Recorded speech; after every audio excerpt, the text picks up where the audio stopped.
Hi, my name is Sam Ameline, and this is a video on the biggest challenges in my current role for the class MIT 855.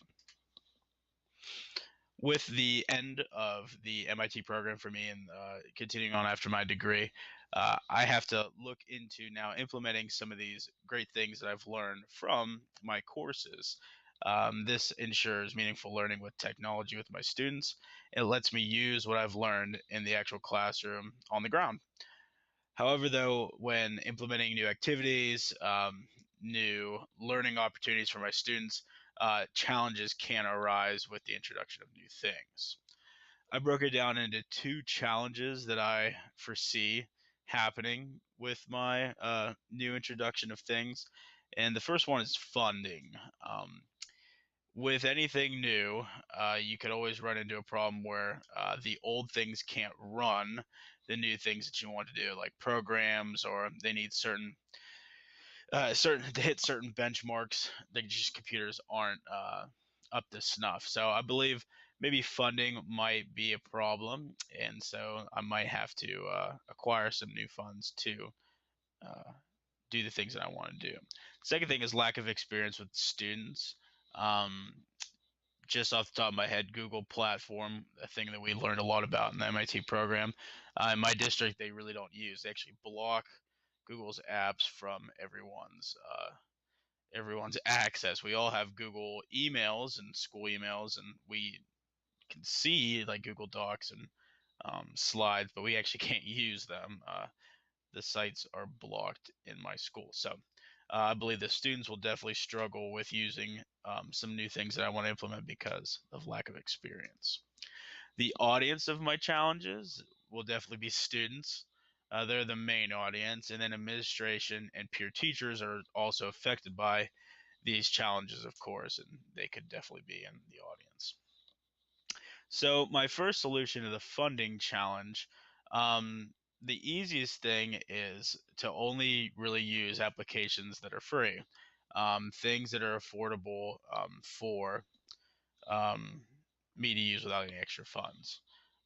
So the Google applications, like I mentioned before, are very good with that. We learn many, many different things about them in our courses. So using free applications and anything that I can get my hands on that could do the activities that I wanted to do for free is definitely a plus.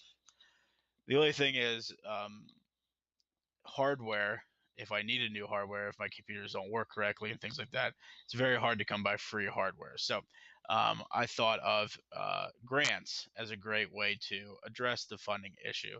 Grants are put together for education to help when schools just don't have the funding needed to give teachers. So we have a lot of local grants offered to teachers in my district, and we have teams that write grants in my district. So I believe that might be something that I have to do in the future to ensure that I do have the technology that's capable of running the activities that I want. So, grant writing will definitely be something that I'm looking forward to in the future.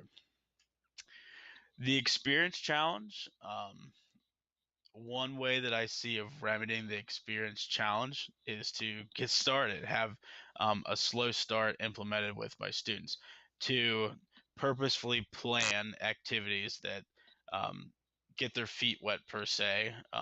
Don't just jump headfirst into large activities, projects that stress my students out, but to do small activities, introductions, low point totals for their grades, things that are very low pressure to begin with, and then just work on it with them. Modeling is probably the best thing in my experience, or using other students that do have experience in it.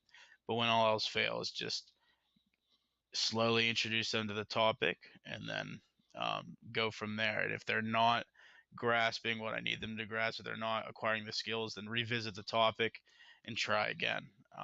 It will be a slow process, and patience will definitely be something important on my end. A larger scale solution to this of lack of experience is to approach my district and really just pitch the idea of full integration of Google in our district and classroom.